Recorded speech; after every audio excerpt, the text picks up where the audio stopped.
If I can have your attention, we're ready to begin.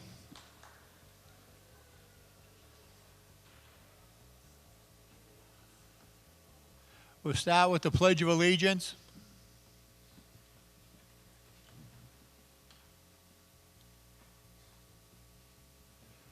I pledge allegiance to the flag of the United States of America and to the republic for which it stands, one nation, under God, indivisible, with liberty and justice for all. Thank you. We have some 2/3 votes tonight, so we need some counters. Kim Holstrom, Ian Kavanaugh, Ed Coleman, Chiefs Lucas, Ken Charlton, and Joe Martin. If you'd please come forward too and be sworn in.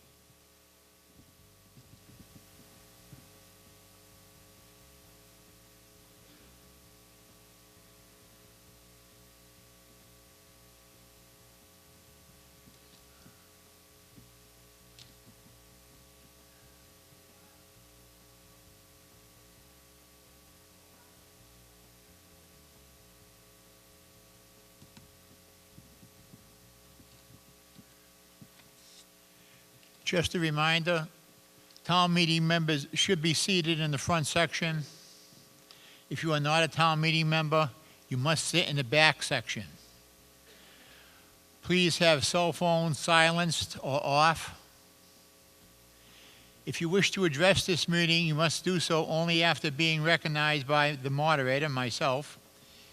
If you are reading one of the motions, please sign the first line before reading it. There is a microphone located in the front. If it is not turned on, turn it on, and please speak into the microphone. Please identify yourself by name and precinct for the record. If you are making a motion to second the article, please keep your hand raised high until we can locate you. On any article that requires a 2/3 vote, it needs to be counted. We will ask you to stand for the count. Stay standing until the count has been taken. Before we start, I want to mention that I saw Senator Moore in the hall. He's here someplace. So, okay. Article 1, to hear the report of the Finance Committee, other town offices, and committees, or act on anything relative thereto. Finance Committee, Ms. Kavanaugh.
TM19, 20, and 21 were deferred to the petitioners due to their initial non-financial impact.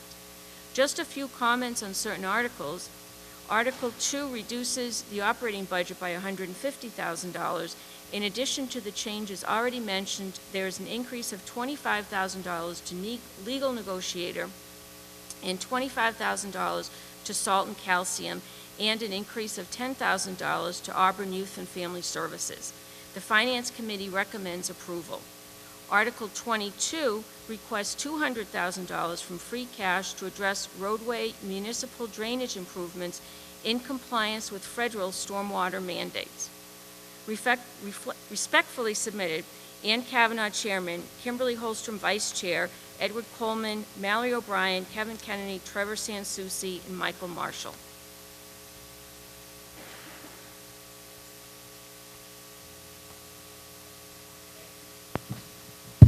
Thank you. Mr. Holstrom?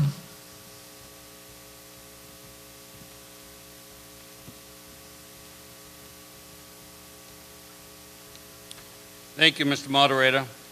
Before I get started, we don't ever say it enough. I want to say thank you to our boards, commissions, committees, our volunteers, our department heads, and our employees. All of your hard work, your dedication does not go unnoticed. Thank you all. From the Board of Selectmen tonight, after review of the town meeting warrant, the Board of Selectmen votes to recommend approval on all articles. I will be back at the time of Article 16 to make some comments. And it's by your Auburn Board of Selectmen, Kenneth A. Holstrom, Chairman, Dan Carpenter, Vice Chairman, Doreen M. Goodrich, Lionel R. Berthium, and Tristan J. LaLiberty. Thank you. Thank you, Mr. Holstrom.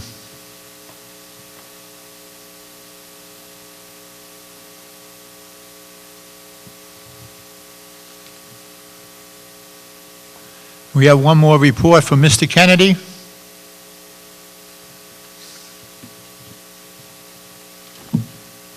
Okay, good evening. My name is Kevin Kennedy, member of the Finance Committee. Tonight I'm speaking to you representing the newly formed Public Safety Facilities Advisory Committee. The town manager is asking me to give a very brief presentation. After our wait, it'll be very, very brief. Just to explain a little bit about what this committee is and what we've done to date. In the fall of 2018, the town, with the assistance of another committee, selected Texton Architects to perform a feasibility study and facility assessment for the existing police station, fire headquarters, and the West Auburn Fire Station. The assessment was designed to assist the Public Safety Advisory Committee in making 3 determinations for each facility. Those determinations, things that we were to look at, were the facilities in their current states satisfactory? Were the facilities able to be renovated or expanded upon on their current sites? And 3, would a new facility or a new site be necessary for those public safety facilities? The committee met with, involved a presentation from Texton Architects. A lot of information was given to us, a comprehensive review of the existing facilities and the sites on which they are located. Gave us an in-depth education into the many standards, industry standards, insurance standards that are involved in a modern-day public safety facility. Our second and third meetings involved tours. Some of us thought we knew the facilities, but after getting detailed tours from the police chief and the fire chief and their staff, we got to learn a lot about the facilities and what the needs are of our police and fire departments here in town. To date, whereas the committee, we've made determinations through our discussions of these at our meetings that the 3 current public safety buildings, that none of the current safety complexes are satisfactory. We also made a determination that the sites in the facilities as they stand are not in a condition to be renovated, nor the sites that they're located on are capable of having additional renovations or additions added to them. We also reviewed a large number of sites in town. We've made a recommendation that a single public safety complex be recommended as opposed to just 3 separate sites that we currently have. We looked at a large number of sites that initially I thought would be good sites, but after having some detailed and have the experts look at them, sites that we had to be eliminated. We are currently down to 2 sites that are being considered. Still much work to be done by the committee. The purpose of my comments tonight was to let the town meetings members know that this committee exists and to get an idea of what we've accomplished to date. We definitely want public input, input of town meeting members, the residents of the community. We're holding our first public hearing on Wednesday, November 6th at 7 p.m. It'll be in the Selectmen's Meeting Room. That meeting will be televised on Auburn Public Cable. We'll have presentations from the police chief, the fire chief, as well as the architects and the experts involved, and then welcome comments at that time. Thank you. Thank you, Mr. Kennedy.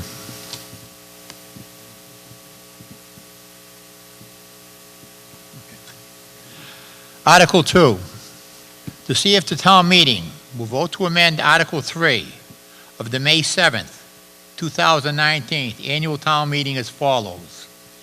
Increase line item 011322-5782, salary reserve from $270,000 to $310,000. Increase line item 011512-5308, legal negotiator, from $35,000 to $60,000.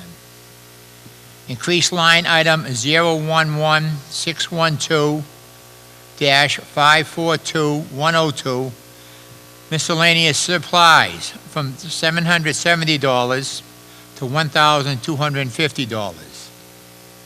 Increase line item 011612-5732, certification dues, from $370 to $490. Increase line item 011621-511206, precinct officers, from $9,000 to $11,500. Increase line item 011622-542102, supplies, from $9,700 to $10,100. Increase line item 011992-5740, insurance and bonds, from $820,000 to $845,000. Decrease line item 01303-5691, Norfolk assessment, from $111,000 to $63,000. Increase line item 014252-553302, salt and calcium, from $257,000 to $282,000. Increase line item 015422-538602, contracted services, from $120,000 to $130,000. Decrease line item 015-431, salary, from $32,500 to $18,000. Increase line item 015-432-5770, relief in medical, from $60,000 to $144,000. Decrease line item 019-101-5175, group insurance, from $7,900,000 to $7,600,000. And further, to approve an amended fiscal year 2020 budget for the town of Auburn of $65,774,851, or act on anything relative thereto. Is there a motion? Ms. Holstrom. Kim Holstrom, Precinct 5.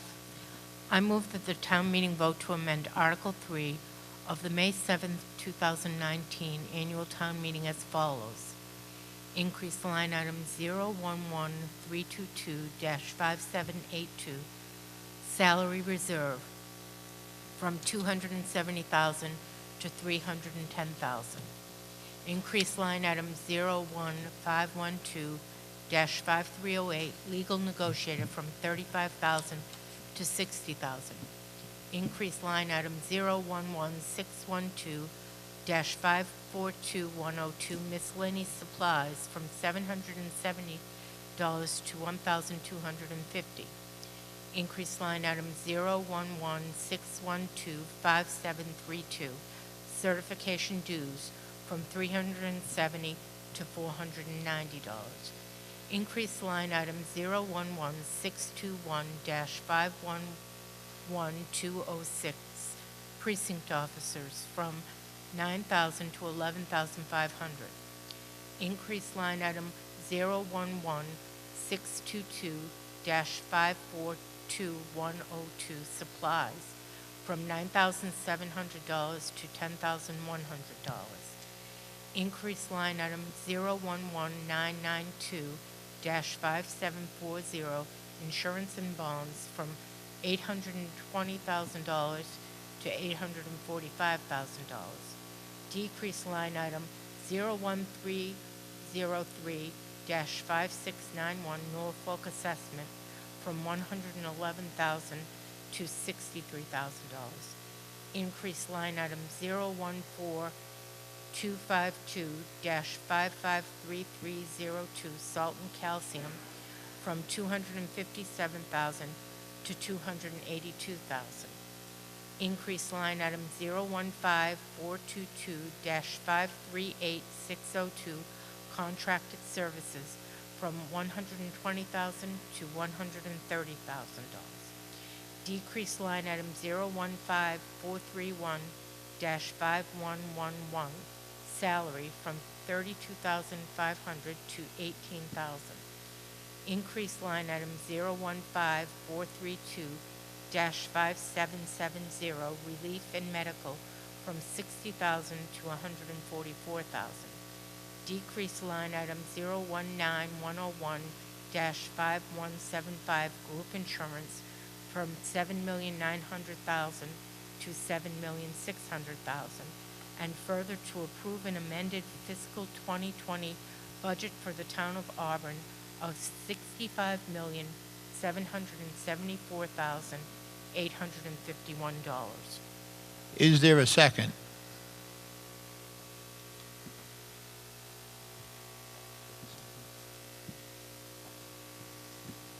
Any discussion? Sir? Oh, if you use the mic, please.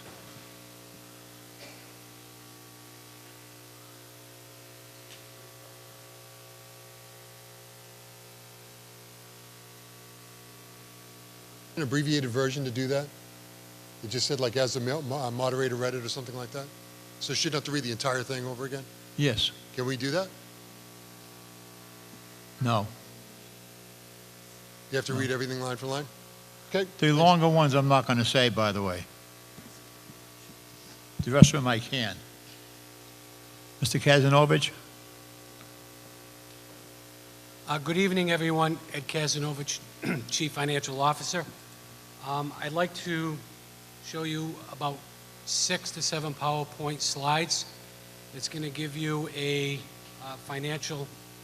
I want to describe to you our financial position going into tonight's town meeting, and as it relates to the annual town meeting that concluded on May 7th. On the revenue side, our local receipts is level funded. The final cherry sheet numbers that came out of conference committee yielded an $11,038 increase.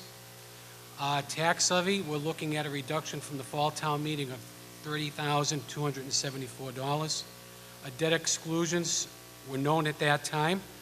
That has not changed, and our available funds, primarily made up of free cash, represents an increase of $695,659 for a total revenue enhancement of $676,423.40. Looking at our warrant articles that are before you tonight, starting with Article 2, represents a total reduction of $150,000. Article 3, increase of $478,000. Article 4 asks for $15,000. Article 7 recommends $300,000. Article 8, $100,000. Article 9, $20,000. Article 11, $32,500. Article 13, $16,000. Article 15, $2,159.40. Article 17, $38,000. Article 18, $25,000. Article 19, $200,000. And the final cherry sheet charges and assessments. These are charges that we have to pay that come through the cherry sheet, $76,286, for a total ask of $676,423.40.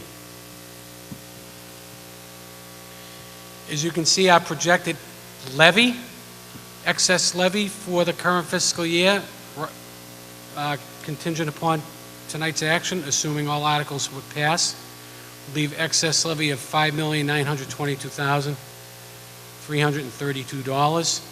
That utilizes, the level of taxation would be 1.19% out of a possible 2.5%.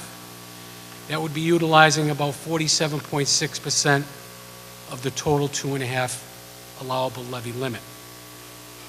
As you can see, since 2011, when we had excess levy of $833,388 to a projected balance of $5.9 million. The numbers on the left side of the graph represent the level of taxations during those years. The bottom right-hand corner represents the 10-year taxpayer savings by not taxing to 2.5% over that period of time of $34,447,000 and change. The utilization of free cash tonight, we're asking for $645,000. FY19 free cash certification came in roughly the second week of September at $13,903,276. That's $1.648 million above the prior year certification of $12.25 million. As allowed under the free cash policy, we're allowed to use 50% of that, only to be used for OPEB stabilization, CIP trust, capital, and for non-operating annual budget. That would allow us to use $824,370. We're recommending $645, which would leave a balance of about $179,000. We can only use free cash if our unassigned fund balance, and which makes up our undesignated fund balance and our stabilization account, represents 20% of the general fund operating revenue. I can tell you that for period ending 6/30/19 or fiscal 19, that percentage was 28%, so we're well above that benchmark. Therefore, in accordance with the policy, we're allowed to use 50% of that net gain of free cash. Here's our free cash balance since 2011. When we had $1.4 million, we're currently at $3.9 million. Under Article 8, we're asking for an appropriation of $100,000 towards our OPEB liability. The pie represents the audited figures as of FY18, which had a total liability of $29,974,000. Our funded portion of that liability is $3.8 million, leaving an unfunded balance of about $26 million. Our funding ratio is about 11% of that total liability. The unaudited ratio is 16.9%. These are numbers that we close out the fiscal year with. Certainly, that has not been audited yet. The unfunded liability is indexed by a number of monetary factors, and it all depends on what type of return on investment. They call it a fair cash value that we're getting on our long-term investments. I can tell you our unfunded liability before FY18 audit was about $56 million. So because the interest rate has gone up, and over a period of years, there was a shift of about 3% in the fair cash value of our investments, that liability shrunk by almost $30 million. Certainly that can swing the other way if the interest rate changes, but status quo, if our liability remains the same, our funded ratio would be 16.9 million. In summary, we have total revenue adjustments tonight before you of $676,423.40. Our total recommendations, including amendments under Article 2 and supplemental appropriations through various articles, is the same, $676,423.40. Projected excess levy of $5.922 million. And once again, our utilization of Prop 2.5, which we're allowed to tax 2.50%, we're only taxing at 1.19. I can tell you at the annual town meeting, that level of taxation was 2.34. So we managed to shrink that down because our new growth came in higher, as well as other revenue sources we use to help mitigate that level of taxation. So we do have a balanced budget before you tonight. And Mr. Moderator, town meeting members, that concludes my presentation. I believe the school superintendent has a presentation as well. Later. Okay, so. Okay, questions? This being none, all those in favor, please raise your hand. All those opposed? I got one. One opposed. It is a vote. It was a majority vote. Article 3, to see if the town meeting will vote to amend Article 15 for the McKinney rental receipts amount approved at the May 7th, 2019 annual town meeting from $2,500 to $2,978, which is the actual amount of money received in July of 2019, to fund transportation costs for homeless and/or unanticipated transportation for other students to their educational programs or act on anything relative thereto. Is there a motion on Article 2? Article 3, excuse me, Article 3. Oh, yes. Okay, I'll say. Mrs. Moderator, Corvo. Mr. Moderator, Carolyn Vangel Corvo, Precinct 1.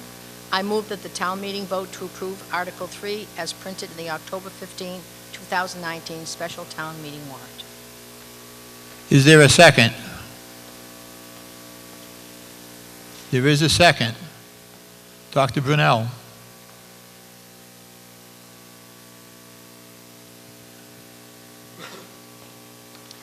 Thank you, Mr. Moderator, and good evening, Board of Selectmen, Town's Administration, Finance Committee, School Committee, and Town Meeting members. I appreciate the opportunity to provide this brief update to you. On behalf of Auburn's leadership team and Auburn School Committee, I'm here to share with you a brief update since we last were together in May. I want to start off with a thank you to all of you for supporting 2 social workers that we added to our program of supports for children in place. These 2 individuals joining our psychologists, our counselors, our Auburn Youth and Family Service counselors, our board-certified behavior analysts, our consulting psychiatrists, and the trauma-informed teaching that our teachers and support staff do for students. All of this in support of students, not only their academic, but primarily their social and emotional needs. I am happy to say that we continue to make great academic progress. Hopefully you read the article in the TNG regarding MCAS. In the Auburn schools, we were one of the top 2 communities in the amount of growth that we made. So I want to share a few highlights of some non-academic things, but certainly that enhance our programs. Just earlier today, Blair Young from the American Heart Association came and gave to the Auburn Public Schools a trophy as we won a contest last year training over 1,800 individuals in hands-only CPR. We're going to continue those trainings this school year, and I hope that you'll join us. And I really want to thank our many students who offered these for them. One of the statistics shared this morning was that 70% of sudden cardiac arrests happen in the home. So it's really important for us to know hands-only CPR as well as full CPR if possible. I also want to thank the CPR AED team. Based on the work that they did and the generosity of those companies listed there, as well as the Commonwealth of Massachusetts making a grant to us, there will soon be an AED on every town and school field.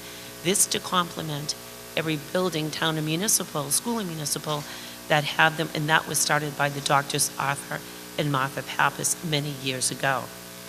Again, we're going to be providing trainings around the use of the AED and hands-only CPR, and I hope that people will donate that less than an hour of their time to learn to utilize those. Speaking of the Pappases, we were notified this past spring that through Dr. Martha Pappas, as well as the Pappas Foundation, they are funding for every student in the Auburn Public Schools to attend a Hanover program or presentation in each of the upcoming school years, starting with this year. We actually had all of the students from Swanson Road attend Circ Mechanics there today, and they had an outstanding time. And all of the students in the schools will go this year, as well as in the upcoming two. I also want to thank the elementary PTO who funded the transportation in full for our students this year, and AA Transportation, our contract, bus contract provider, for providing a reduced rate. Another opportunity that we have in the Auburn schools is we're becoming a part of 365Z.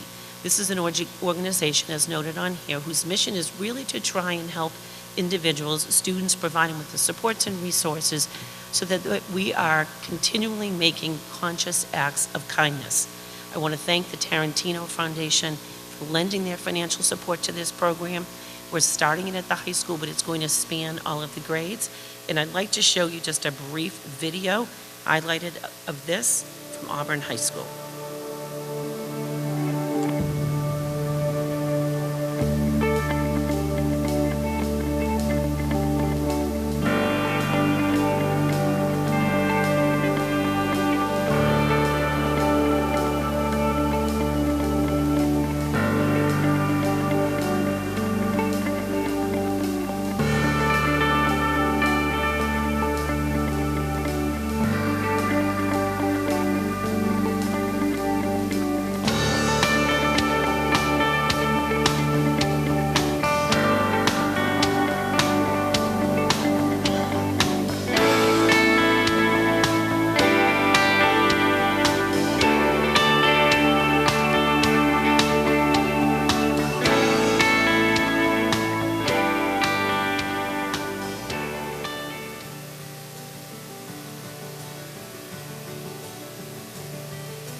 I could sit with someone when they're alone at lunch or compliment someone when they're having a bad day.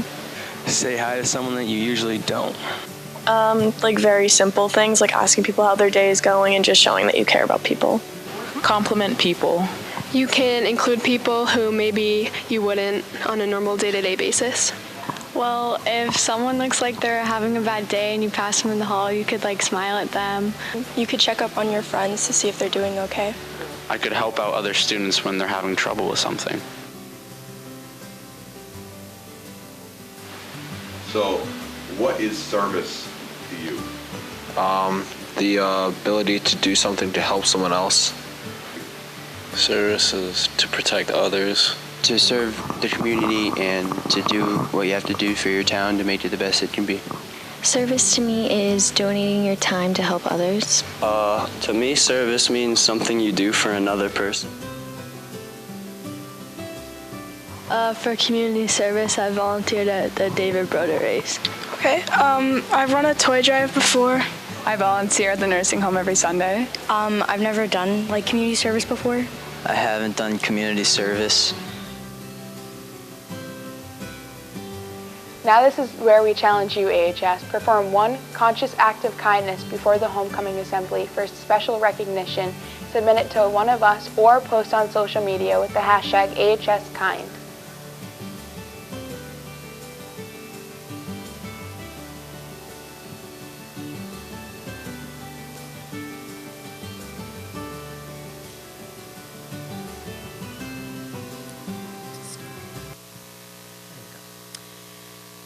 Wrapping up just a couple of more things. As I shared with you, I believe it was last year at this time, Auburn High School was named a unified champion school last year.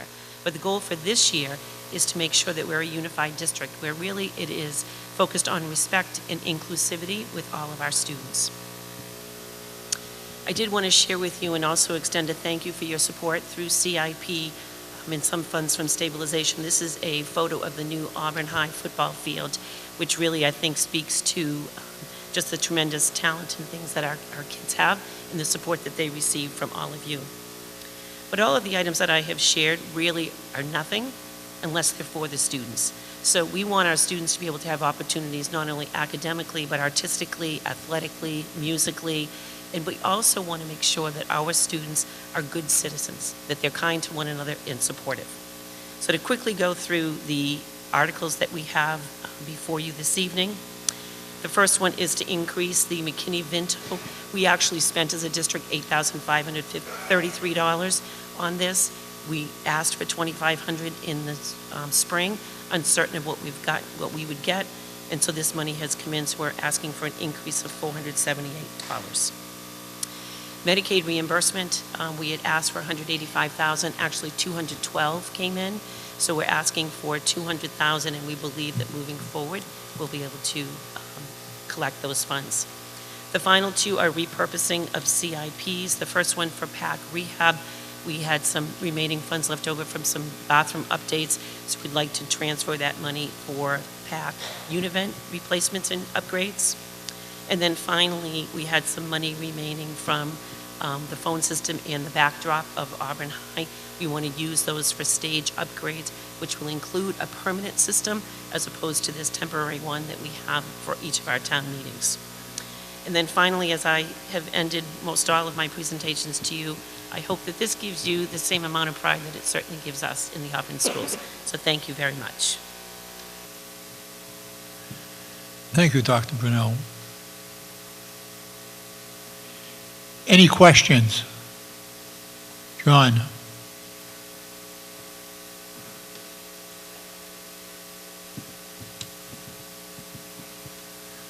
John Stencil, Precinct 5. Articles 3 and 4 both talk about transporting students to places. So why and where are we doing this?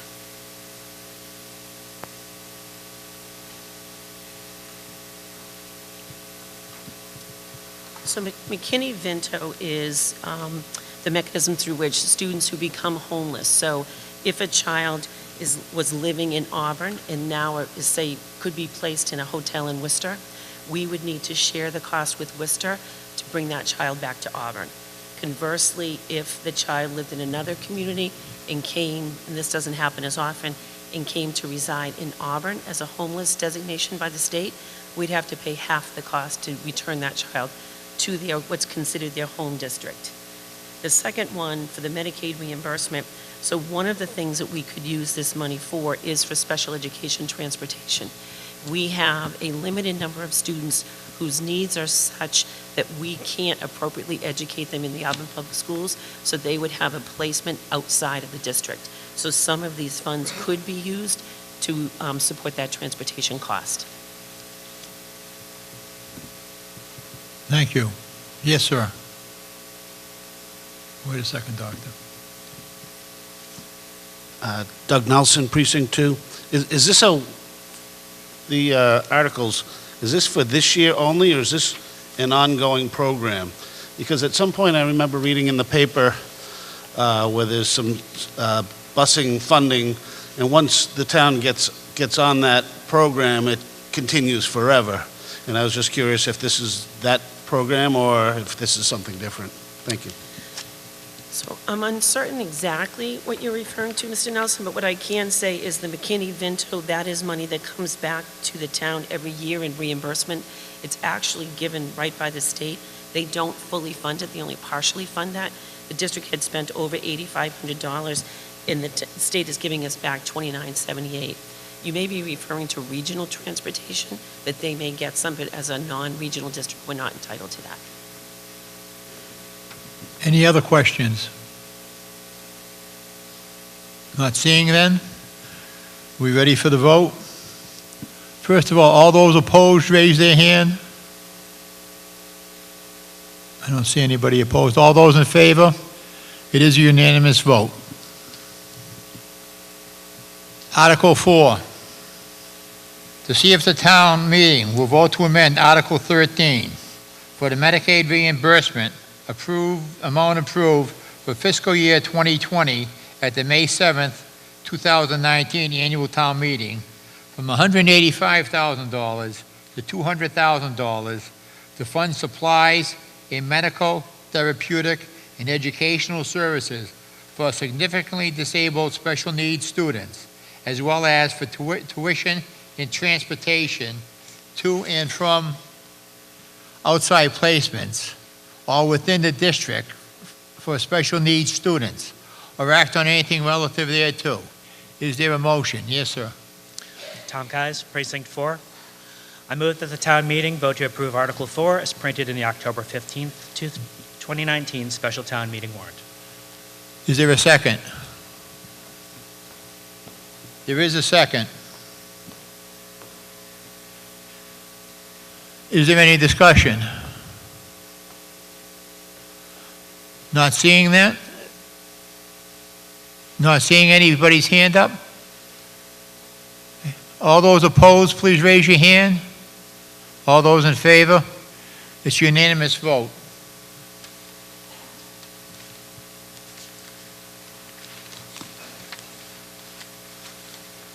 Article 5 is a 2/3 vote. To see if the town meeting will vote to repurpose CIP funds by amending Article 3 of the May 5th, 2015 annual town meeting. Packagug Building Rehab, account number 302-016-581-635, as follows.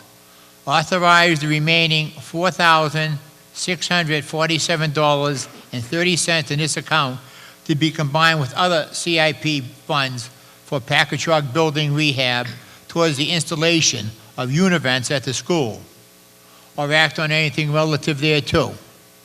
Is there a motion? Yes. Mr. Moderator, Greg Bowling, Precinct 4. I move that the town meeting vote to approve Article 5 as printed in the October 15th, 2019 special town meeting warrant. Thank you. Is there a second? There is a second. This is a 2/3 vote. Are we ready? Any questions? Not seeing any then? All those opposed, please raise your hand. All those in favor, please raise your hand. It is a vote, unanimous.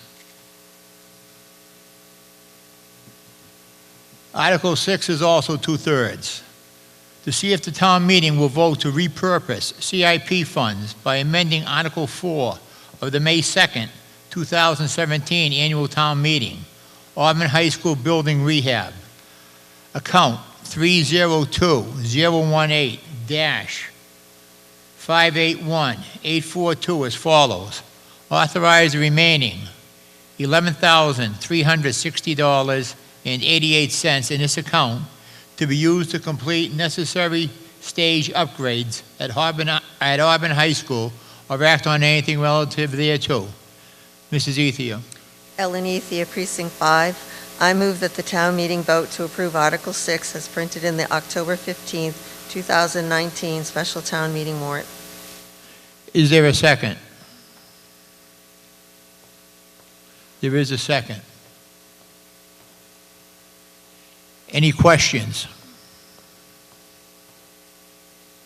All those opposed, please raise your hand. All those in favor, please raise your hand. It was unanimous vote. That was a 2/3 vote, as I announced earlier.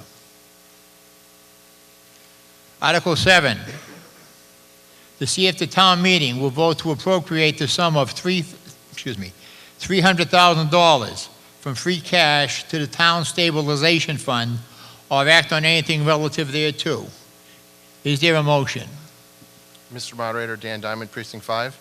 I move that town meeting vote to appropriate the sum of $300,000 from free cash to the town stabilization fund. Is there a second? There is a second. This is just a majority. Anybody have a question on that? Yes, sir. Come to the mic, please.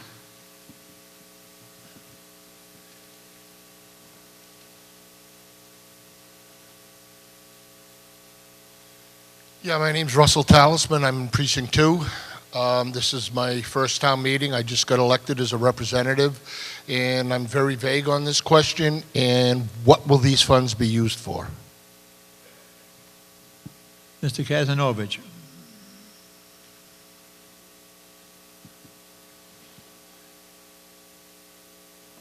So there is a trust that these monies go into. At the beginning of this fiscal year, we had $3.2 million in the stabilization account. We typically use it for non-operational type expenditures, large capital purchases. For instance, we used $300,000 this year for the presentation you saw by the school superintendent as a down payment for the field turf replacement at the high school.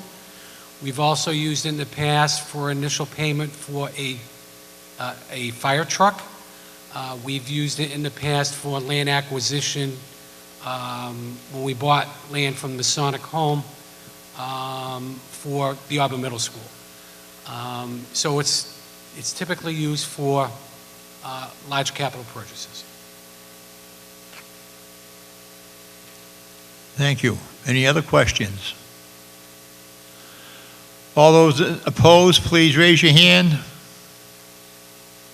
Okay, one opposed. All those in favor? It is a vote.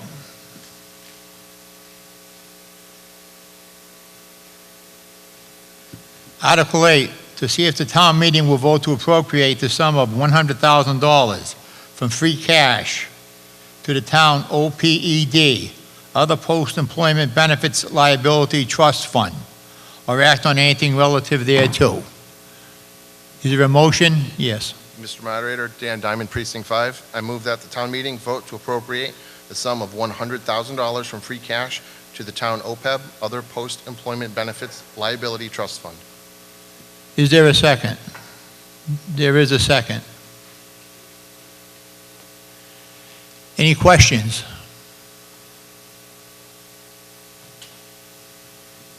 Again, it's a majority vote. All those opposed?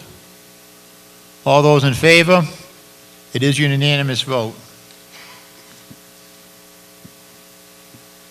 Article 9, to see if the town meeting will vote to appropriate the sum of $20,000 from free cash for electronic payroll checks or advices, or act on anything relative thereto. Is there a motion? Yes, sir.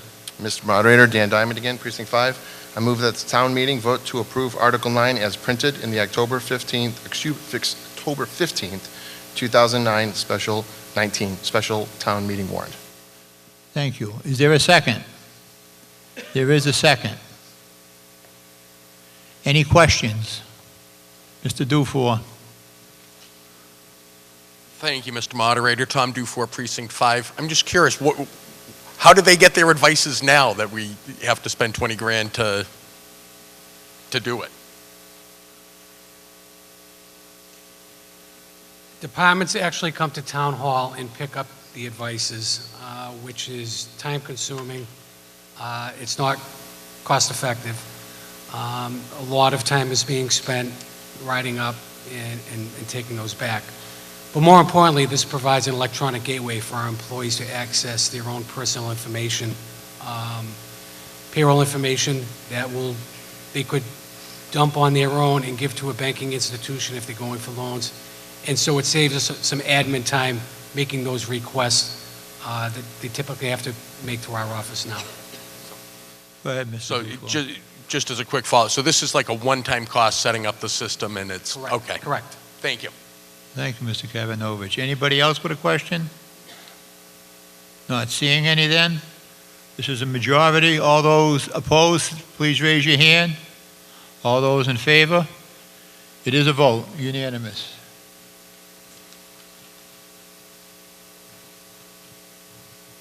Article 10 is a 2/3. To see if the town meeting will vote to rescind unused borrowing authorizations previously voted by the town. Auburn Middle School project, $20,185,375. MSBA school roof projects, Auburn Middle School and Bryn Mawr, $3,024,153, or act on anything relative thereto. Is there a motion? Tom Pomfret, Precinct 4. I move that the town meeting vote to approve Article 10 as printed in the October 15, 2019 special town meeting warrant. Is there a second? There is a second. Any questions? Not seeing any then? Where? Oh, go ahead, John.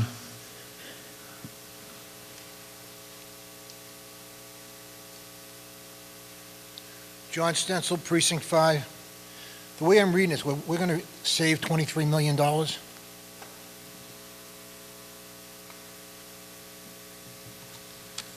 When town meeting was asked to vote and authorize the issuance of debt for the New Auburn Middle School, we had to issue the full value of that project. It's called $45 million.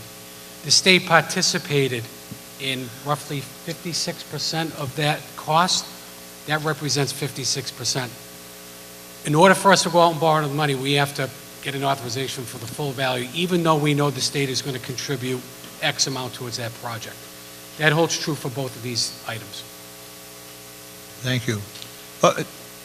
Is there a question up in the back? No? Oh, yes, sir.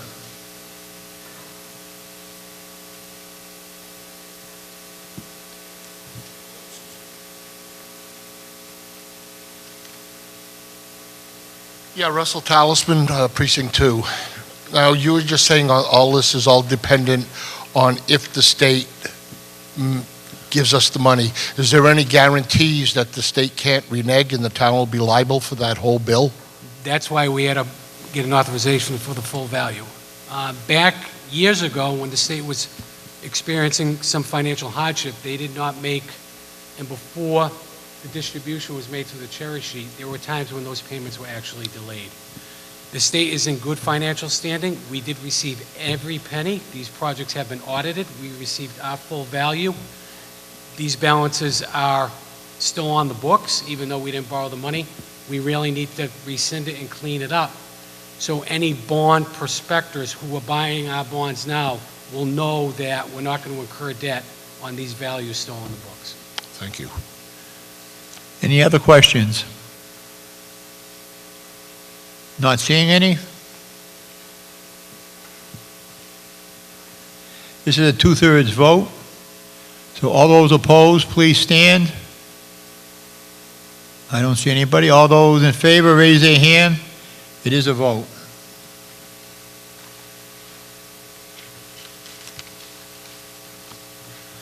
Article 11, to see if the town meeting will vote to appropriate $32,500 from Packagug Golf Course Enterprise retained earnings for the purchase of a tractor to be used at the Packagug Golf Course and by the Parks Department, or act on anything relative thereto. Yes.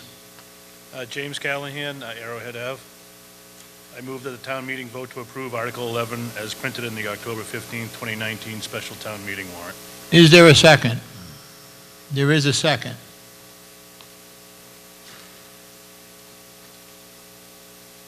Are there any questions?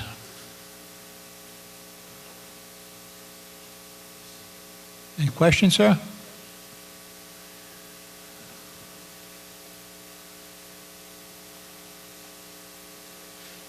Sorry. Now, I understand that, Russell Talisman, Precinct 2.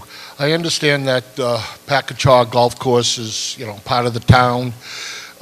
This track, the whole thing, we're spending a lot of money. I don't understand why the golf course can't afford their own tractor.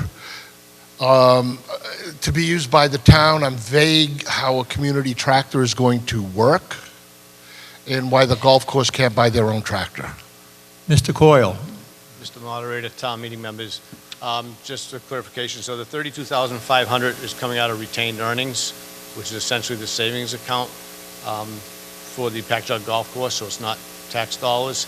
And then the other portion of the cost of the tractor is coming out of our revolving account, again, which is not tax dollars. So it would not consist of any tax monies to fund this tractor. All right, thank you. I was unaware of that. Thank you, Mr. Coyle. Thank you. Any other questions? Oh, Mr. Coyle, we have another one. Just curious, is this going to be housed at the golf course, or is this going to be somewhere else in town and trailered, or, I don't know if they have a barn or garage there for this, and also a maintenance plan? Mr. Coyle? we anticipate it being housed at the golf course. We do have a barn located there, and the maintenance would be performed by our own staff. Thank you. Anybody else with a question? Not seeing anybody's hand up? All those opposed, please raise your hand. All those in favor? Unanimous vote. Article 12, to see if the town meeting will vote to repurpose CIP funds by amending Article 4 of the May 1st, 2018 town meeting. Fire service truck, account 062202-581912 as follows. Authorize the amount of $9,236 to be used for the purpose of equipping fire engine number 1 with miscellaneous equipment to place it in service as a frontline engine or act on anything relative thereto. Is there a motion? Mr. Yes. Moderator, William Byland, Precinct 2. Article 12, I move that the town meeting vote to approve Article 12 as printed in the October 15, 2019 special town meeting warrant. This is a two-thirds vote. Are there any questions? Oh, seconds, thank you. Any questions? Not seeing any then? All those in favor, all those opposed, excuse me, raise your hand. All those in favor? It's unanimous vote. Article 13, to see if the town meeting will vote to appropriate $16,000 from available funds from dog license fees, ORG 261018, for the purpose of floor repairs and fencing at the Kathleen Sabrina Animal Compound or act on anything relative thereto. Yes. Bobby Baker, Precinct 3. I move that the town meeting vote to approve Article 13 as printed in the October 15th, 2019 special town meeting warrant. Is there a second? There is a second. Are there any questions? Not seeing any then? All those in favor? Excuse me, all those opposed, raise their hands. All those in favor? It is a vote.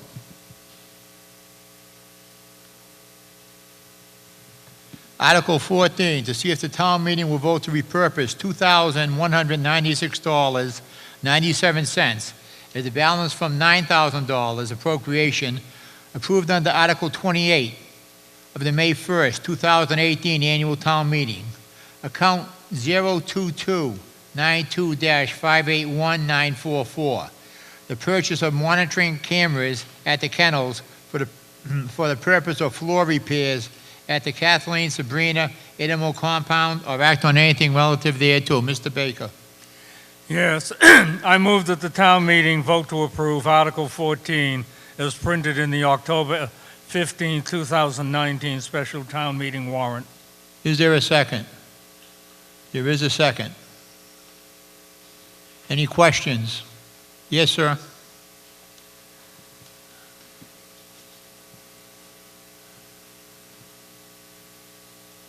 Russell Talisman again, Precinct 2. On this question where it says monitoring cameras, is this strictly to monitor the contractors doing the floor repair as it's written, or is this going to be so they can monitor the animals that's in the kennel? Ms. Coyle?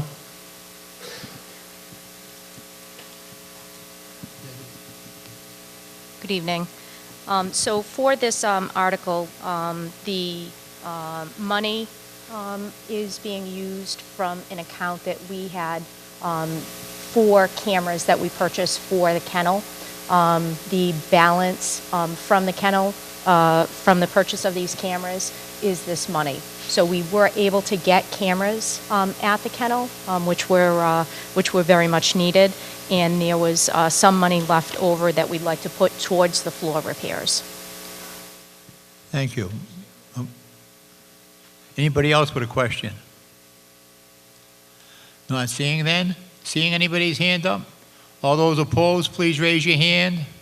All those in favor? It is unanimous vote. Article 15, to see if the town meeting will vote to appropriate $2,159.40 from the dog fines, account 262902-4840, for miscellaneous building repairs at the Kathleen Sabrina Animal Compound, or act on anything relative thereto. Is there a motion? Yes. Yes, Kathy Stone, Precinct 4. I move that the town meeting vote to appropriate Article 15 as printed in the October 15th, 2019 special town meeting warrant. Is there a second? There is a second. Are there any questions? Yes, sir. Come to the mic. Dennis Natoli, Precinct 1. Just a quick question. I have a lot of repairs to the facility. Are they done? Is it repaired? Or do you need more money? Ms. Coyle? So thank you. This article is for miscellaneous repairs. We have had, over the past several years, many repairs done to the building. We're happy to say that many of the repairs have improved the conditions very well down there. Recently, we had some windows that were put into the kennel, and the windows are wonderful. They're better at keeping the heat or the cool air in.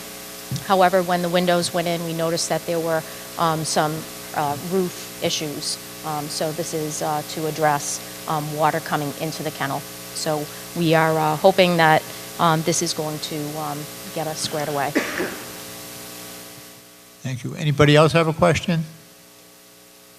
Not seeing any hands up?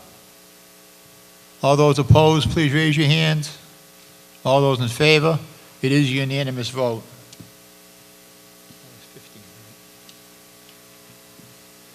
Article 16, to see if the town meeting will vote to amend to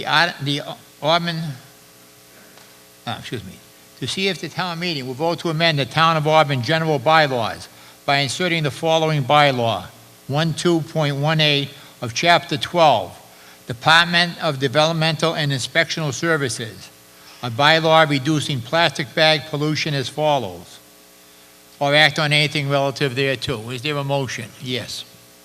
Deb Valentine, Precinct 5. I move that the town meeting vote to approve Article 16 as printed in the October 15th, 2019 special town meeting warrant. Is there a second? There is a second. Any, Mr. Holstrom?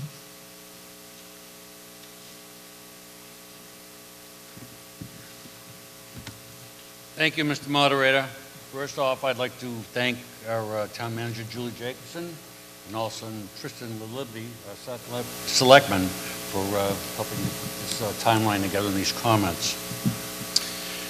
The Board of Selectmen is sponsoring Article number 16, a proposed plastic bag reduction bylaw. I want to provide town meeting members with a brief history and an overview of this article. In August of 2017, Selectman Tristan LaLibby presented a proposal for a plastic bag ban in Auburn to the Board of Selectmen. The board unanimously voted to authorize Selectman LaLibby to conduct research on the potential benefits and impacts on a ban on single-use plastic bags and bring the results back to the board for discussion. Mr. LaLibby then spent the next several months reaching out to members of the business community, neighboring communities, and researching the reasoning for and impacts of plastic bag bans.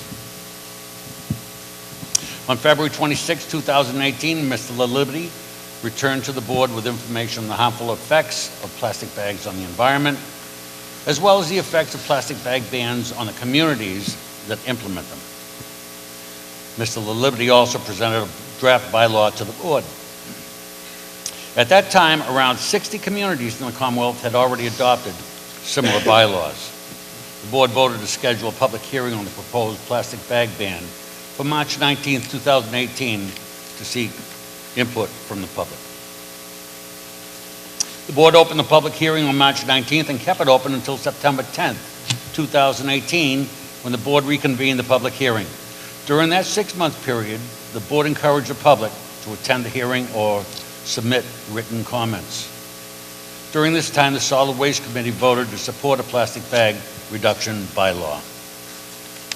After the close of the hearing on September 10th, in which the board received comments both in favor and in opposition to the plastic bag ban bylaw, the board expressed a belief that we had not received enough input from residents to move forward with the bylaw at that time. So the board voted to send a ballot question to the voters of this community at the May 2019 town election to gauge whether there was a desire to develop a plastic bag reduction bylaw. The non-binding referendum question that was on the May 21, 2019 town election ballot read as follows. In order to promote the reduction of thin film, single-use plastic bags in the town of Auburn waste stream, should the town of Auburn research and develop a general bylaw that restricts the use of thin film, single-use plastic bags by retail establishments within the town, with the potential of some exclusions such as meat, fish, produce, and/or dry cleaning bags. Annual town election voters approved the question by a vote of 620 to 381, or 62% to 38%, in favor of the town developing a plastic bag reduction bylaw. At its June 10, 2019 meeting, the board voted to send the draft plastic bag bylaw prepared by Selectman LaLiberty to the Zoning Bylaw Review Committee and Solid Waste Advisory Committee for review, comments, and suggestions.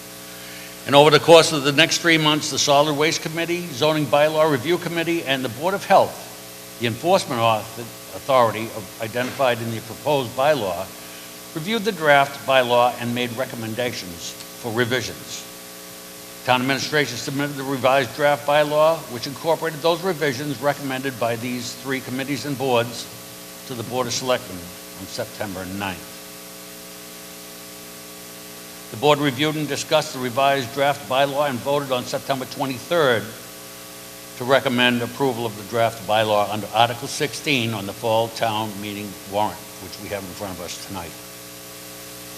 So in summary, this has been a 2-year public process that has included a public hearing that was opened in March of 2018 and closed on September 10th, 2018, a non-binding referendum question on the May 21st, 2019 local town election ballot, an overwhelming vote of support, 62% to 38% from the voters of this community to develop a plastic bag reduction bylaw, review and input from our 4 boards and committees, the Board of Selectmen, the Board of Health, the Solid Waste Committee, and the Zoning Bylaw Review Committee. The resulting proposed bylaw under Article 16 of this fall town meeting warrant represents 2 years of work on this issue. As of early October, 122 communities, up from 60 when this process began, have drafted bylaws restricting the distribution of the plastic bags. The Board of Selectmen support Article 16. Thank you. Thank you, Mr. Holstrom. Are there any questions? That Mr. Frost back there, I can't.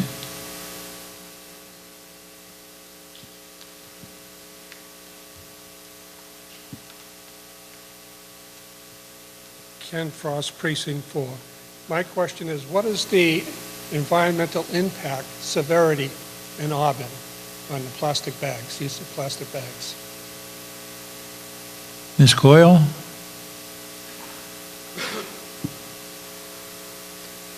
So part of the reason for the ban is that if you look around, everywhere you see them, plastic bags. It's a huge litter concern. They're everywhere. They're in the waterways, they're in trees, they're in pretty much every area of town when you're driving around. In all of the townwide cleanups, it's one of the biggest things that we pull out of the environment. This ban is meant to reduce the plastic bags in town and also encourage people to use their own bags, to reuse bags, a more environmentally friendly bag. The other part, there's a huge impact to our solid waste and recycling program. Most people, when they have a bag, these bags actually can be recycled, but there's a lot of miscommunication about where they can put them. So if you look on many plastic bags, you'll actually see often a number and a recycling symbol on it, which tells people, geez, I should really recycle this bag. So with good intentions, people put them into the recycling bin. Unfortunately, that is the worst place that you can actually put them. So when they go into the recycling bin, they cause what we call contamination of the recycling material, and that recycling material gets brought to the recycling facility. It gets stuck into the processing equipment. It slows down the process and increases the cost for processing recycling because now the loads are contaminated. So it's a huge negative in our recycling bins, and that is part of the environmental impact. Additionally, the bags take a long time to break down, and when they do break down, they pretty much disintegrate into the soil. They disintegrate into the waterways. And you may have seen like microplastics that end up in the environment. It's not good for us. So there's many environmental impacts, but there's also cost to it as well. Thank you. Well, yes, go ahead. Will this have a reduction in our solid waste costs that we have to pay by taking these bags out of circulation and out of the trash? Ms. Coyle? So for the, we are currently in a solid waste contract, and while we are not paying extra for any recycling processing, any contamination, it is something that is a very real cost that's happening around the state. So we are hoping that by putting this ban in place, that is something that it raises awareness. It cuts down on the possible environmental impacts and the cost for the solid waste users. Thank you. Any other questions? Yes, sir. Mr. Largess, is it? Yep. Danny Largess, Precinct 4. Last month, there was a mailer that went out. I believe every single one of you has received it. And there was a meeting up the town hall in the selectman's office. And it answered every single question under the sun that you could come up with. And I seen 5 town meeting members there. We are elected officials. Do our jobs. Research these questions if we're going to vote on them. That's all I'm asking. We barely had a quorum tonight. We need to get off the pot and do our jobs. Thank you. Thank you, Mr. Largess. Anybody else have a question? Mr. Bergeron. Norm Bergeron, Precinct 1. It just seems to me, I'm in favor of the plastic bag ban, but I just see so many prohibitions to subsection A. It seems like your prescription medications, produce, counting meats, poultry, fish, bread, these are all items that come in plastic bags. But you're allowing them, right? You're not disbanding that, stopping that at that point, right? So you are correct. There are exceptions in the ban.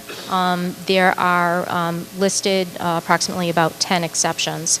There has to be a starting point at some point. For the ban to go into place, we wanted to be mindful that there are certain items that you get in a plastic bag that you would continue to get in a plastic bag. It is something that there are, for each one of these exceptions, there are items there that could arguably be expected to come in the plastic bag. So they are exceptions to the rule. So who's going to enforce this? So the Board of Health is the authority that's been identified by the Board of Selectmen to enforce this bylaw. So the grocery stores, according to this, can still use it for frozen food items, meat, poultry, That's correct, sir. such and such. Thank you. We feel that if the ban is voted through, obviously it raises awareness that the town now has a plastic bag ban. And we're hoping that it's going to reduce the amount of plastic.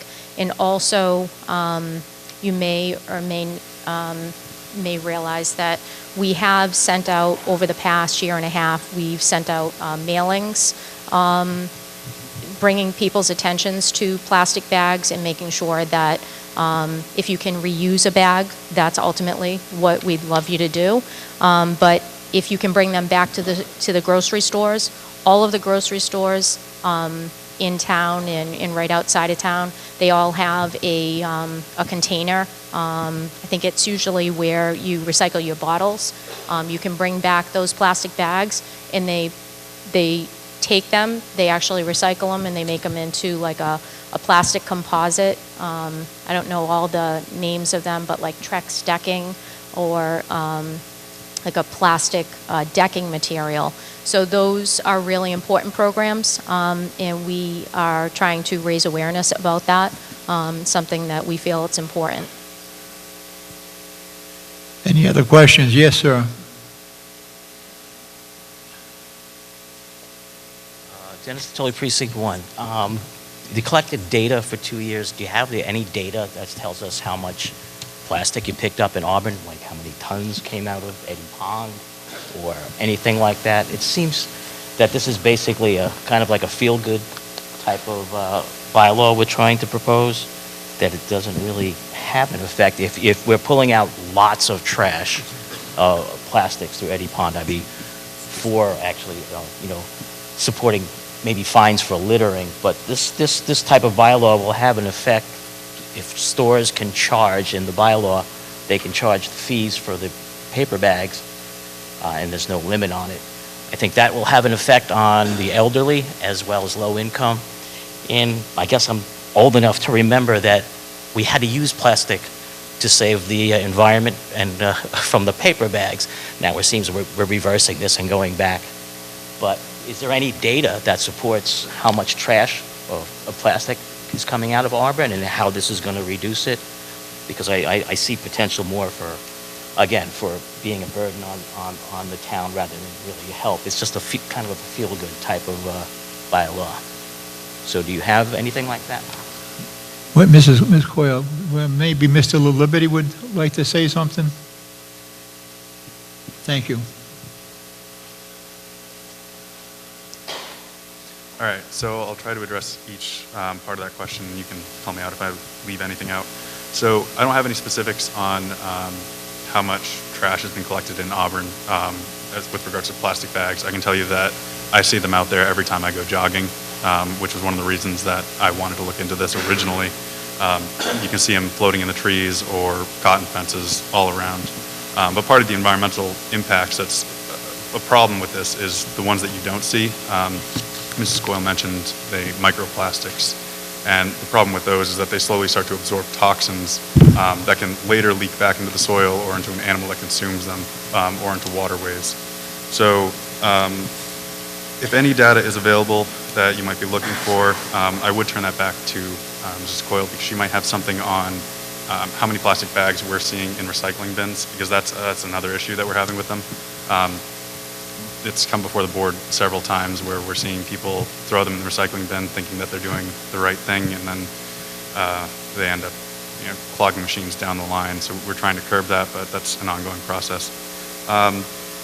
You also mentioned when paper was the alternative, or plastic rather, was the alternative to paper to save the environment, to save the trees. At the time, it was thought, that it would cut down on that. Most of the bylaws require that the paper that's being used be about 40% recycled. So we have that. Additionally, it's just at the time they didn't realize how microplastics were going to impact everything around them. So that's becoming the real issue, the realization of the harmful effects of using or depending on plastic. So there is some argument that the CO2 reduction from processing, so when you make a plastic bag, they're made from fossil fuels. So the impact of using trees to make paper versus also burning fossil fuels to make oil, or burning fossil fuels to make the bags, it's a trade-off that really doesn't actually have the environmental protections that most people would think it does. And that's all I have on that. So I'd turn it back to Mrs. Coyle for any answer she might have to data on plastic and the recycling. So since I've been here, I have participated in the townwide cleanups. So there's a joint effort with the town and the Chamber of Commerce, and every 2 years, everybody joins forces to do townwide cleanups. Those are typically a lot of volunteers come together, and we have people going out to pick up trash and litter around the town. It's not something that we typically measure.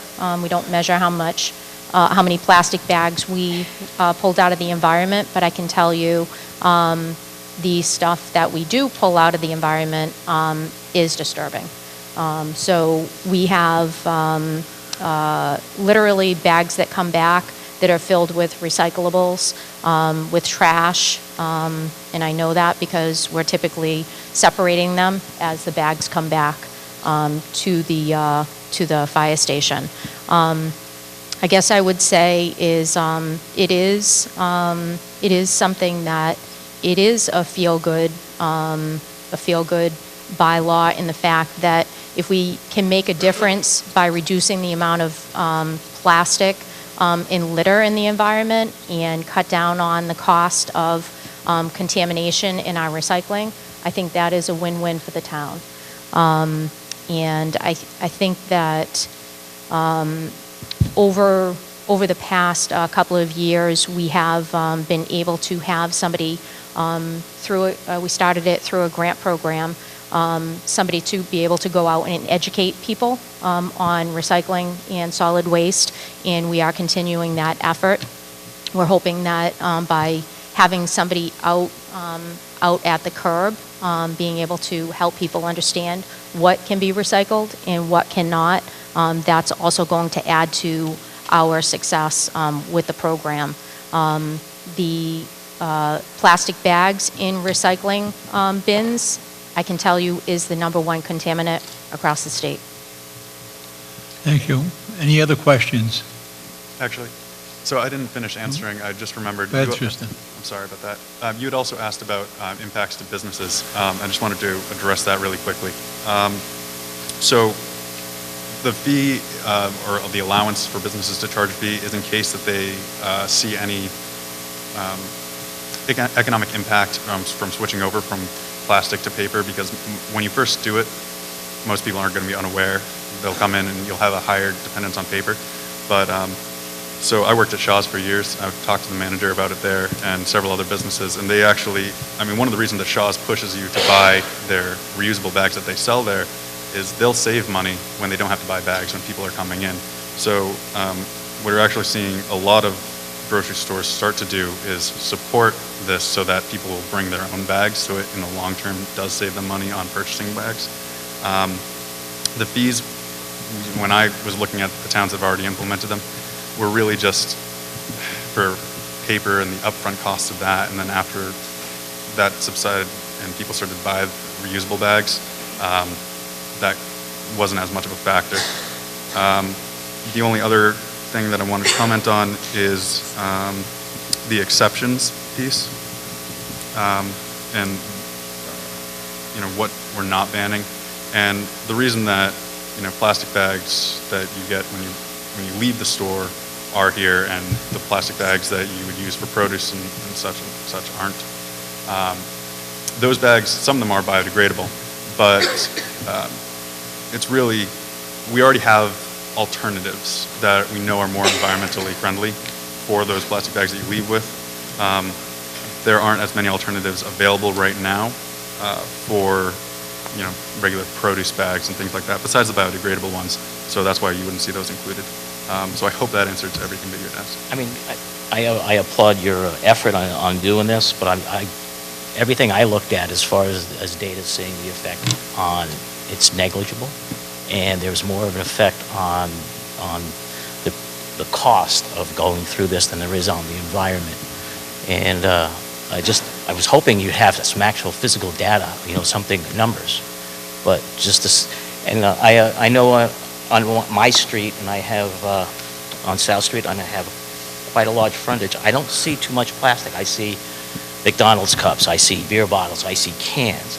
I don't see someone driving by and throwing their groceries out the window, but they'll throw paper bags. I see that type of litter much more than I see plastic bags.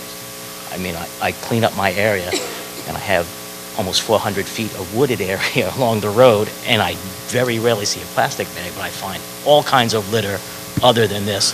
And again, I don't see this having an impact, but a more inconvenience. I would applaud you, but I think if you had education more on how to dispose the plastic bags, that's probably more beneficial than an outright ban of plastic bags. That's just my opinion, and thank you. And you're doing a good job. Thank you. We still have some more people who wish to speak here. Mr. Baker?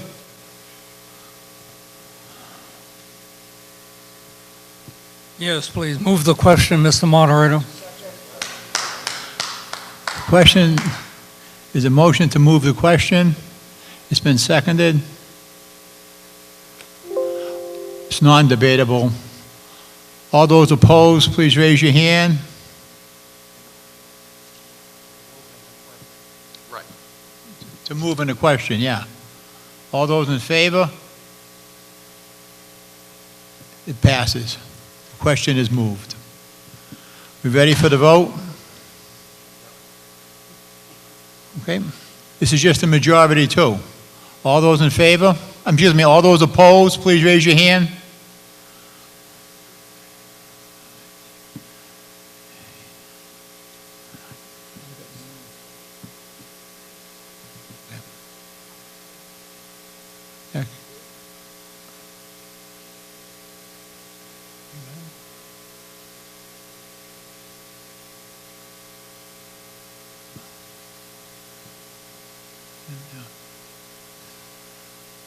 Yeah, keep them up there. We are counting.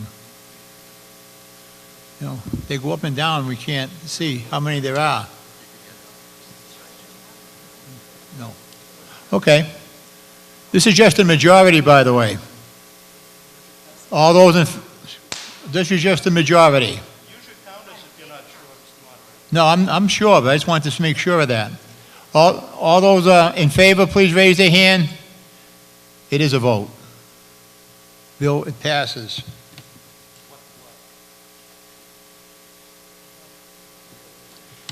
It's a simple majority, that's all.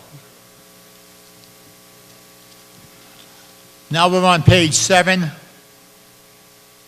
Page 7.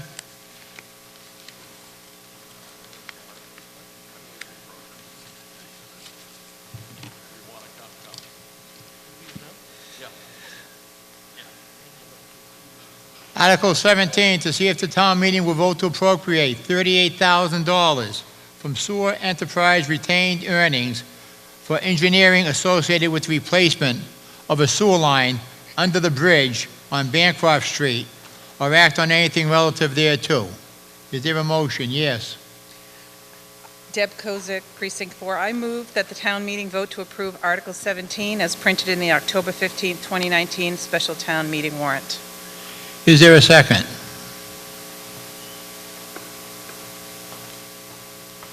There is a second. Any questions? All those opposed, please raise your hand. All those in favor? It passes. Number 18, to see if the town meeting will vote to appropriate $25,000 from free cash for the installation of a remote receiver to cover the junction of Route 12 and 20 to the Oxford line, or act on anything relative thereto. Is there a motion? Carla Morano, Precinct 5. I move that the town meeting vote to approve Article 18 as printed in the October 15, 2019 special town meeting warrant. Is there a second? There is a second. Is there any questions? John?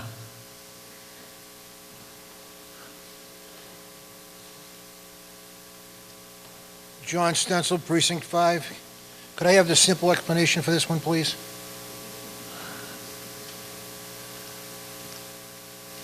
Mr. Moderator, town meeting members, Todd Lemon, Lieutenant with the Auburn Police. So this particular article is to address deficiencies in our communication system. We've been battling for years the area of 12 and 20 in Auburn, having good, clear ability to communicate over our primary police communications. The geographical makeup of Auburn with the hills and the Granger Cliffs and different places, we have remote repeaters and voters throughout the town.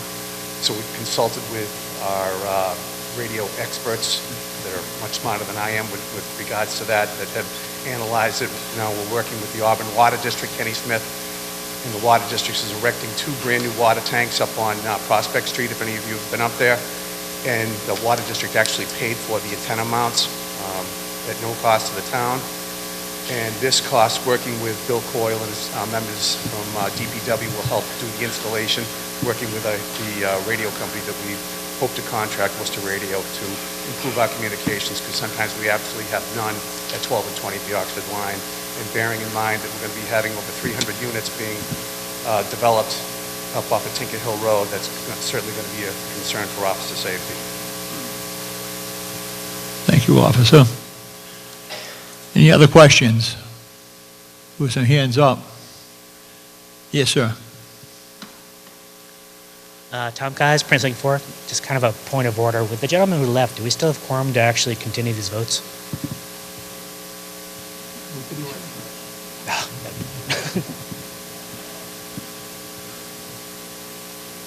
I think this quorum is still here, to be honest with you. Okay? Thank you. Anybody else with a question? Yes, sir.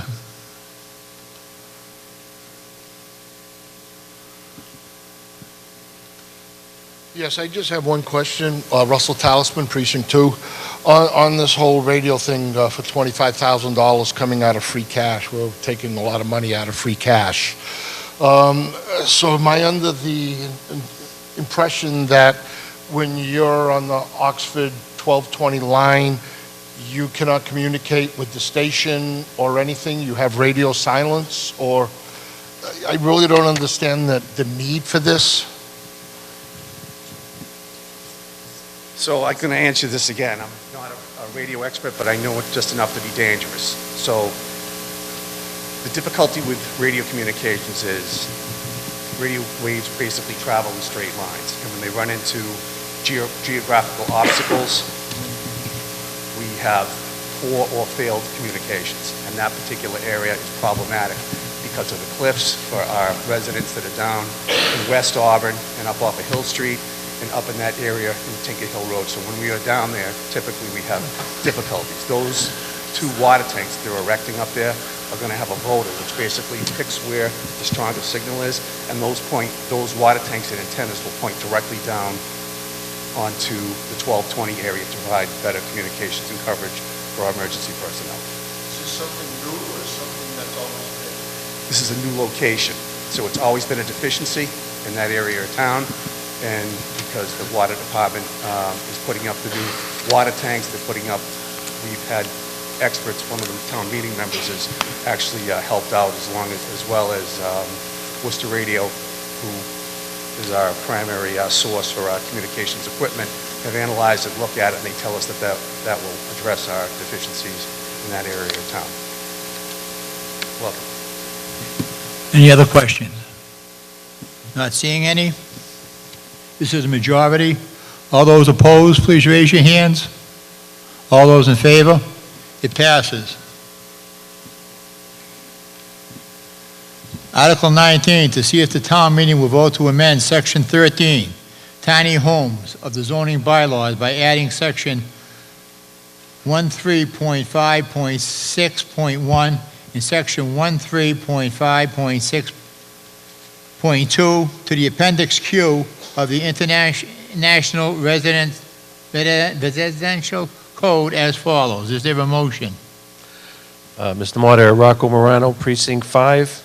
I move that the town meeting vote to approve Article 19 as printed in the October 15, 2019 special town meeting warrant. Is there a second? There is a second.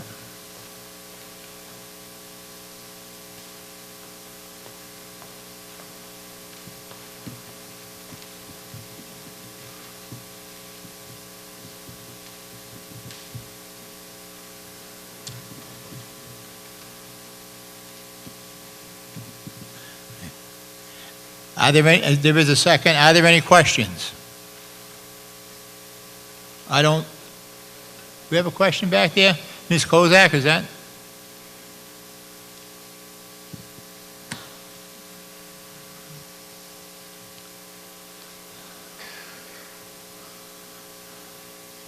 Deb Kozik, Precinct 4. I just have a question just about the Appendix Q where it says it has not been adopted by the Commonwealth of Massachusetts, but we would be adopting it here. I just want to be sure if I'm reading that clearly.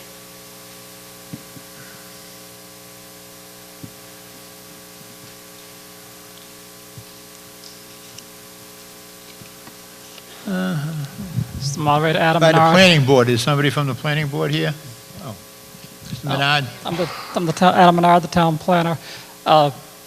Basically, the state decided not to adopt the 2018 building code, which was referenced in the tiny home bylaw the town meeting approved this past May. It was recommended by town council that the town adopt the Appendix Q, so the relief from the building code for the tiny homes will be in our bylaws. So again, the town won't be adopting the 2018 building code at all. They'll be looking to adopt the 2021 building code in 2021, hopefully.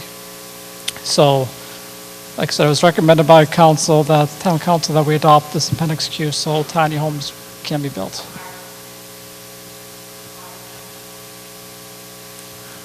Anybody else have a question? John?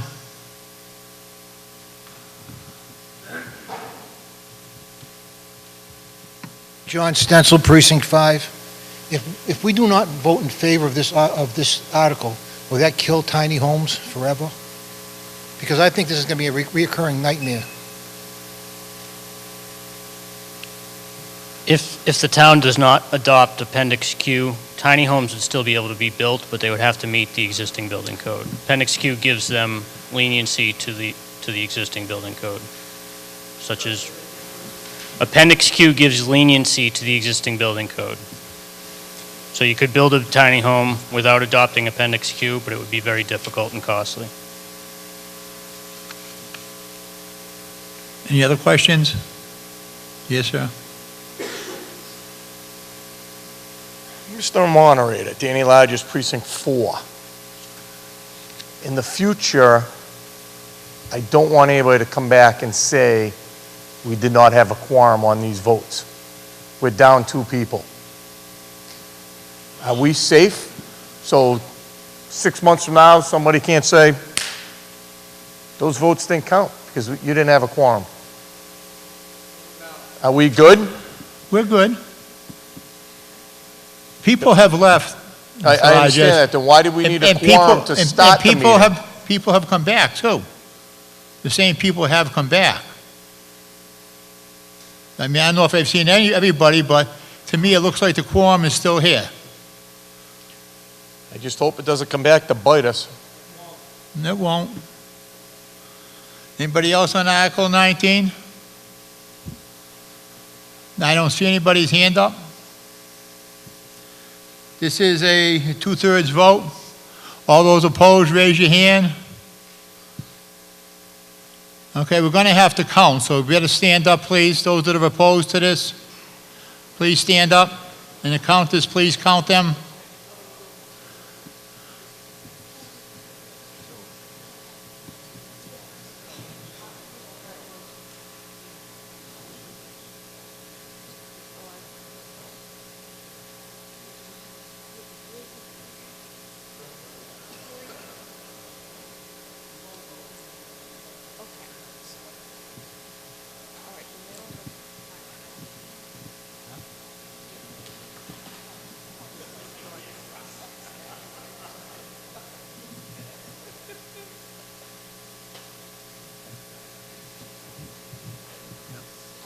Wait a minute. Wait a minute. You got it?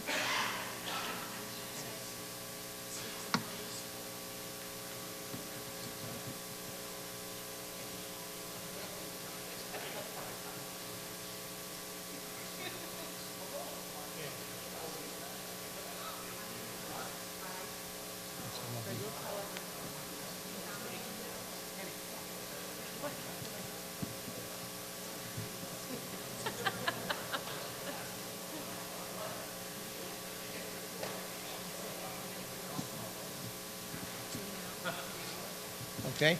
Okay. Huh?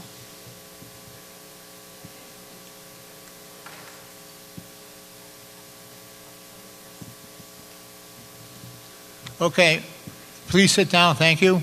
Now, all those people in favor of it, please stand up, the ones that are in favor of it. Please count.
Thank you, you can sit down. 56 yeses. 18 against, 56 for. So I'd say, yeah, that passes.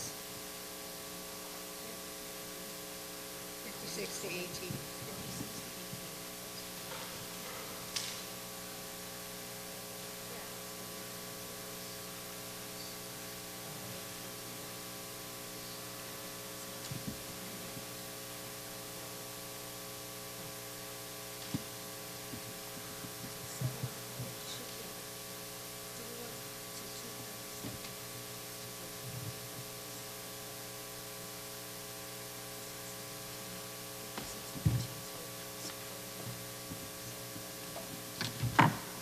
Article 19 passes 56 to 18.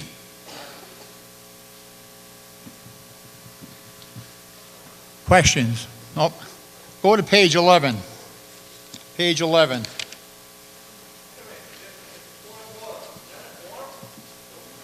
Excuse me. We have to have a two-thirds vote. Of the people that are voting, there are people who choose not to vote that didn't get up.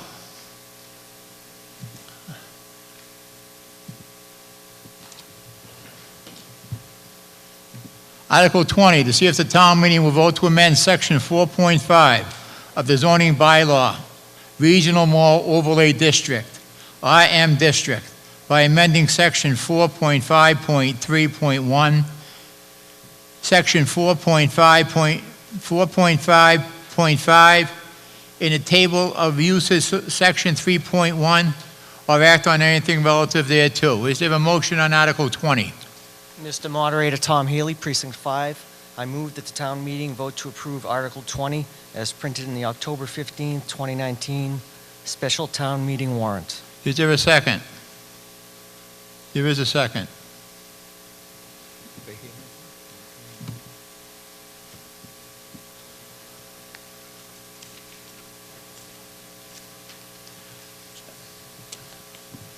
Does anybody have a question on Article 20? This is also a two-thirds. Oh, yes, Ms. Holstrom.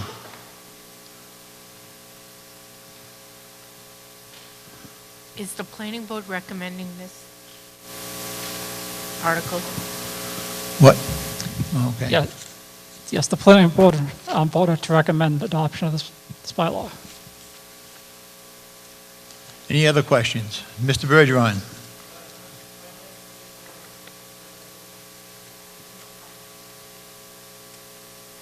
Anybody else? Mr. Stencil? John?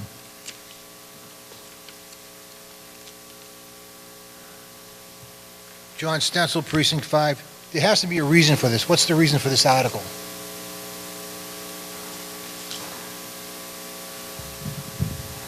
Adam Nara, town planner. This is kind of a proactive amendment to make sure the mall remains a viable asset. It allows a couple of different uses, one of them including the medical center and offices, which Reliance currently existing. This change will allow that to be an actual official use per the bylaw. It will also allow trade, professional, or other school conducted as a gainful business. This will be a new allowed use. There are no specific plans that I know of that has come before the planning board to have any changes for the mall. This is just a proactive step to make sure that the mall does remain viable and fully leased out. Any other questions? Article 20 is a two-thirds. Oh, who did I miss? Yes, Mr. Proudy.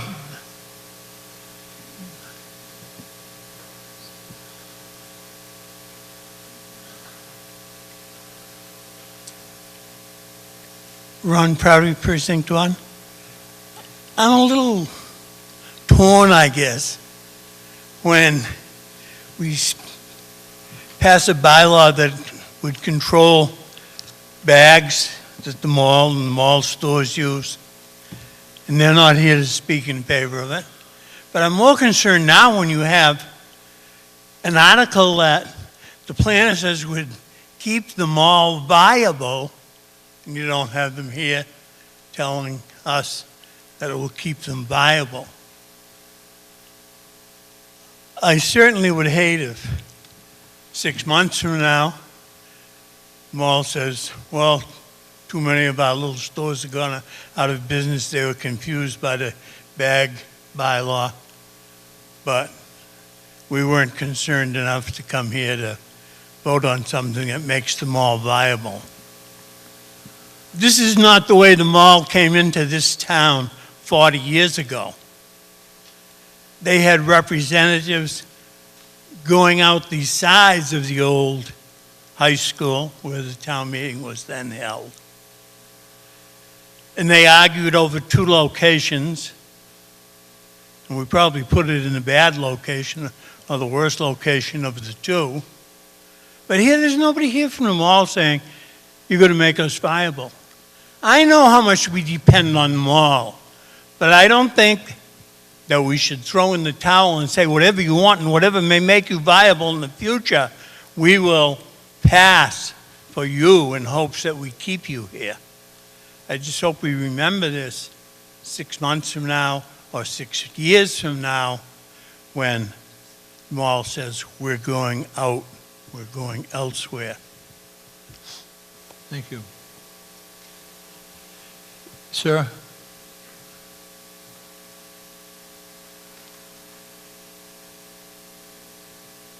Greg Willing, Precinct 4. For those of you who aren't aware, I'm also chairman of the Master Plan Committee. And although I'm not speaking on behalf of the committee here, through my time working on the committee, I've come to realize that the mall is one of our biggest taxpayers and is also in one of the shakiest industries that we have in town. If you go in and look at, for example, the economic development plan that was put together through that process, you'll see that Auburn skews very heavily in its employment towards retail and very heavily in its tax base towards retail use. If you read the news and you hear, is our Sears closing yet? Has our Sears closed yet? How about now, is the Sears closed yet? If you look at that site and you look at the potential of a second anchor store going out of business at that mall, you have the very real prospect of that sitting vacant for years and years and years, unless the mall is given the opportunity or through proper zoning, the ability to explore some other options for use of their property for redevelopment purposes. So I know this bylaw has gone through a comprehensive review process. The medical center was, I think, an innovative use of that existing anchor store space. It was something that had to be pushed through as a special exception to the zoning because it was not allowed per the zoning bylaws.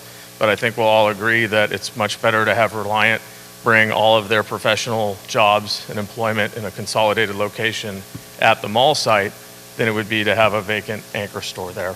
So all this bylaw is doing is making that formal possibility, as well as some other options such as trade schools or other development. It does not go quite as far as I personally would like to see it go, but I think it's a really good start. So I'd like you to take that into consideration. Thank you.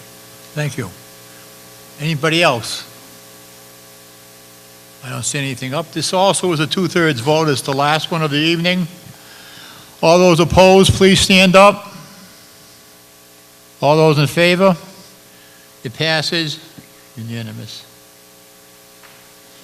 Turn to page 22.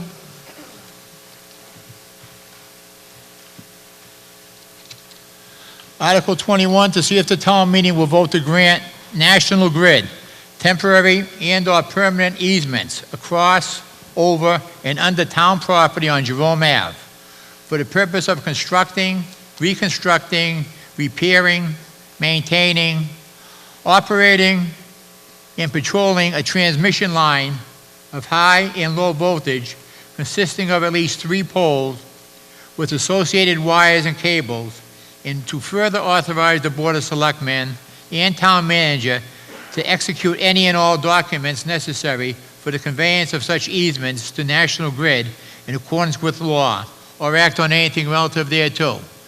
Is there a motion, Mr. Martin? Joe Martin, Precinct 2. I move that town meeting vote to approve Article 21 as printed in the October 15, 2019 special town meeting warrants. Is there a second? There is a second. Are there any questions? I'm not seeing any then. All those opposed? All those in favor? It's a unanimous vote.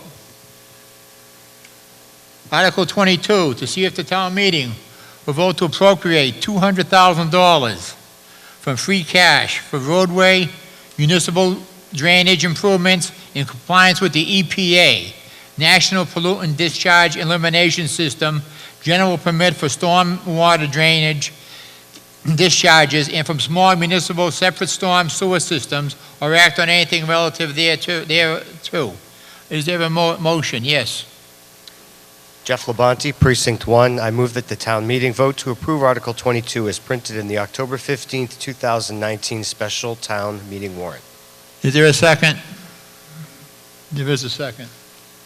Are there any questions? Not seeing any, though. All those in favor? All those opposed? Oh, hold it. Yeah, okay. Nobody's opposed, so it's unanimous. I'd like a motion now to dissolve. Second. All those in favor? Thank you very much for coming and staying.